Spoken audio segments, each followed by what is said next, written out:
What's up, guys? This is Mike the Film Nerd with my first review of the pilot episode of Atlanta.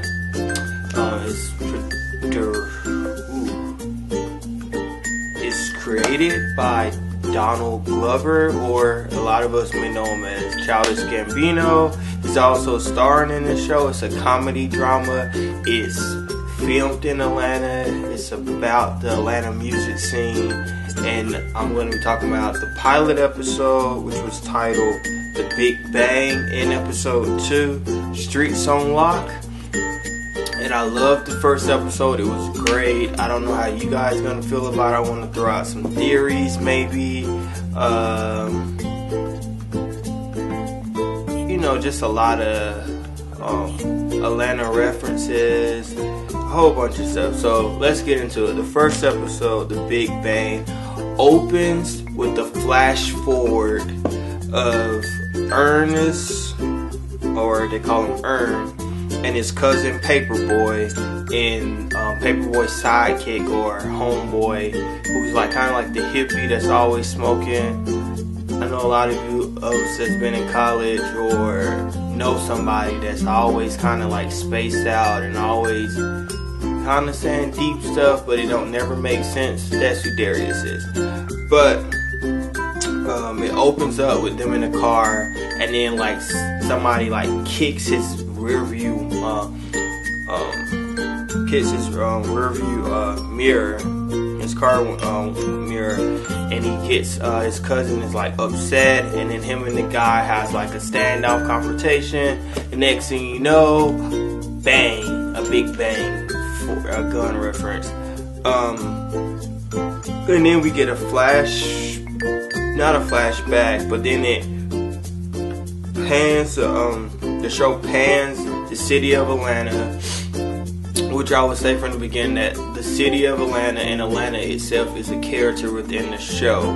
Anybody from Atlanta or from Georgia can feel, or if you're not from Georgia, from Atlanta, can feel the presence of the city in the landscape and everything that it has on this show. And then we get, it goes back in time to Donald Glover character Ernest waking up in bed. We're listening to music, and this girl, his baby mama, Van, that's her name, waking up in bed and asking him like, why you up? And he's, talking about this dream he had and all this stuff. And I love the chemistry between the both of them. Also, Ernest has a daughter with his baby mother, and they seem like they're kind of okay co-parenting, but of course they're millennials, so you know how that's gonna go. But I look forward to seeing the development. Like, will a new relationship form between them with Ernest's new ambition of trying to make it in the Atlanta scene? After that, it cuts to Ernest and some other guy, don't remember the name, but Ernest and some I guess former his employee and this other lady all trying to like sign people up for like credit cards and stuff, and he's getting like no one doesn't want to sign up for him. It's one of those dead end jobs that a lot of us have had that we hate it, but we gotta do what we gotta do, What else? And then and from that, his cousin Paperboy, or his real name Alfred,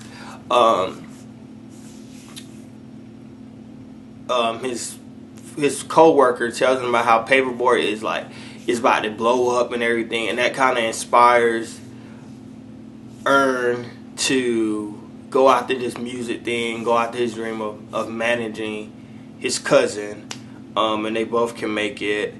And then from there, I'm going to skip over a little, but from there, he meets his cousin. They have a squabble back and forth, and then his cousin Ern leaves, and then and tries to figure out a way to prove to his cousin that he can make him successful and get him to like where he wants to be at. Alfred or Paperboy doesn't believe him at first, and Ernest like goes back to a buddy of his that he knows at a radio station to try to get him, some white guy, and he's like telling a joke and saying like the N-word and everything, and thinks it's funny to say it to Ern, because I guess he comes off, you know, like you guys know where some white people feel comfortable saying the N-word around you, then they will. And I guess he takes it as Ernest is that type of dude that he can say it around. And I'll get back to that later at the end of the episode, the button of that joke, which I really think that was the story of well, not just that joke, but the story of that joke itself was tied up very nicely at the end of the episode. So then Ernest, a janitor, talks to him, and from there you can see that he's planning something, and while he's doing that, while he's planning what he's trying to do, his cousin goes to visit Ernest's parents and asks him what's up with Ernest, why he never finished, why he dropped out of school, and they don't really have the answer for that. And you know, he's basically telling them that Ernest want to manage him, and the father's like, you know, that's your choice to do. And Darius, which I think is going to be one of my favorite characters, I mean, outside of Ernest and Paperboy, says something strange like, can he measure his tree?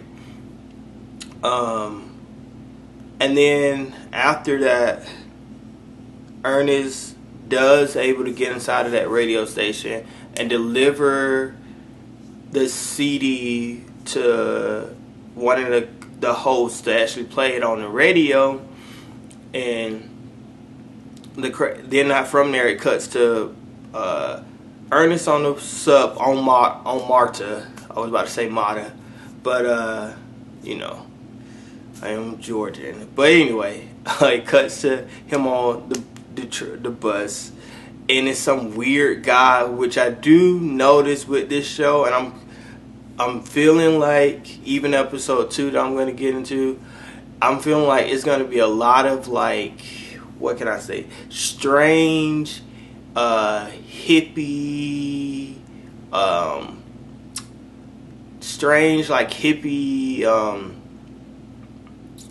references throughout the show that helps the characters on their arcs. So yeah, so that happens, and in this guy, he's talked to Ernest on the train, and you don't get what's going on really, like, and that's what I'm saying. It's like this whole like, is he dreaming or is this thing real? You don't really know. But Ernest is saying like how he feels like he's a loser, he can't never win at life, and I guess that's how a lot of like millennials feel sometime in life. Like, you're trying to like make it in life, you feel like you gotta like hit all these marks all at once, and that's what that was speaking to. And then the guy tells him, you know, gives him some advice and tells him to eat this Nutella sandwich that he's making on the bus, which is weird.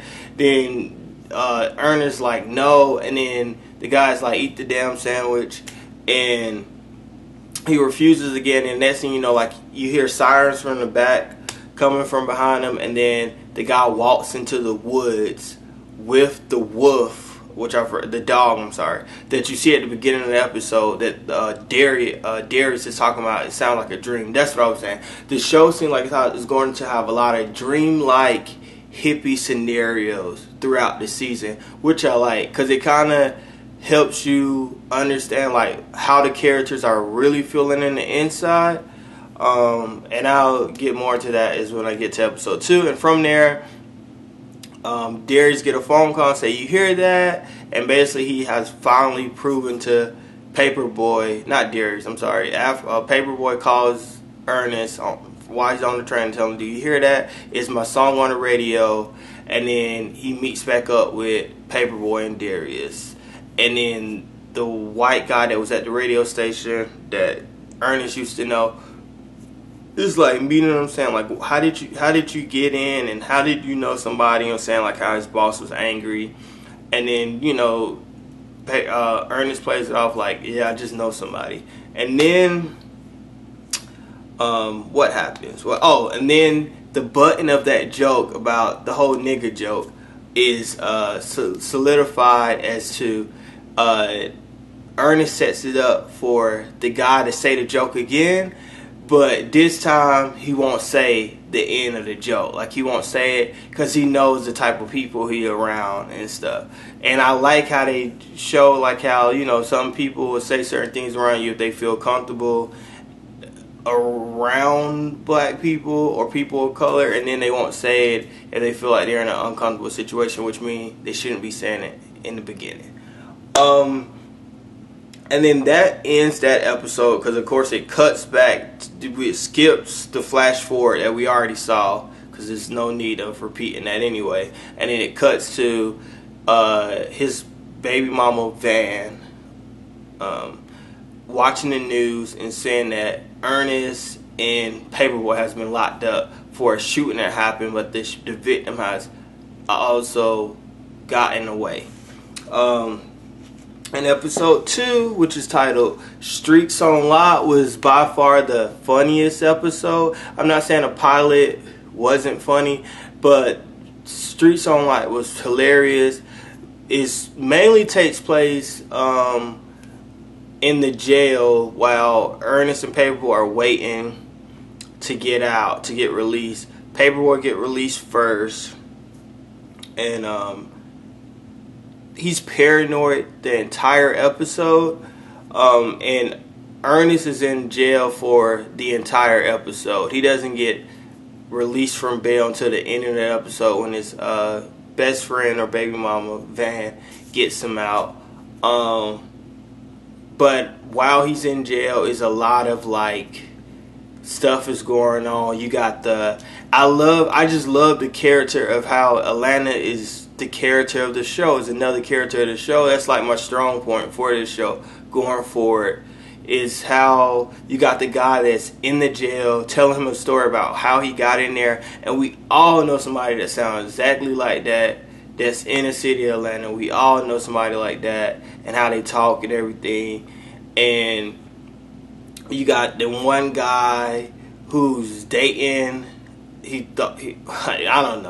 thinking he's in denial that he was dating the man, but clearly as the audience we know that's a man. The other characters that's in the jail knows that he was dating a dude, and then he's trying to defend himself and say he's not gay. And that was like a funny bit right there. That was a funny scene. And another scene that I loved in this episode was Paperboy and Dearest goes to JR Cricket, which we all know have some good wings, hands down. And he gets some special lemon pepper wings wet. And when they open up the wings, the box light up a little bit, and it's a reference. I don't know if you guys film nerds like me, but it's a reference to Pulp Fiction, the ending of the movie when Samuel L. Jackson and John Travolta open up the briefcase, but we never know what was in the briefcase. Only person, or the box or whatever I should say, only person that knows is Quentin Tarantino. He will never tell us, but it's the same thing. That's a reference to that, and I like how whoever wrote the episode, which I will be finding out, I like that, and whoever directed it, I'm going to find that out as well. But I love that reference. But yeah, that episode is just basically Paperboy being paranoid after the whole shooting event, and people just basically constantly remind him that he have to be better if he's trying to make it in this rap game. He actually has a reputation now that he has to live up to, and he's just not feeling weird, like his energy off about everything. And Ernest is just basically stuck in jail, chilling with all these different characters that you meet. You got a person that's clearly on drugs or schizophrenic or something in jail, and we all see that in the city of Atlanta a lot. It's a sad situation. But you have that, you got the one guy that just talks a lot. And then of course you got the a-hole cops that are are thinking stuff is funny and, you know, being them. But I love, like I said, I love the show. Episode 2 was great. I kind of summed up episode 2 quicker than I summed up the pilot. I think my strong points for the show, like I say, is the different references, the character, the city of Atlanta, or Atlanta itself actually being a character. No wonder why, you know, they call the show Atlanta. I love Donald Glover character Ernest and how his nickname is Earn, which makes it plays on the word like he's going to try to make sure everything that he does to get in this music scene, he's going to try to earn it. Like, he don't want it easy. That's the way I feel like. And Paperboy, I like his character, but I just feel like the development right now, like, I still don't know where I stand with Paperboy. Not yet. And Darius, like I told you, I love that character. Van, I just want to see more of. Like, I know it's more of her and that character as well. And I just look forward to reviewing this show for you guys, and I just hope you guys check this video out. I will be uploaded. Well, you guys probably will see it whenever you see it, and just keep watching it with me and tell me what else you want to see. Comment below on your thoughts about the episode, and I will see you guys next Tuesday.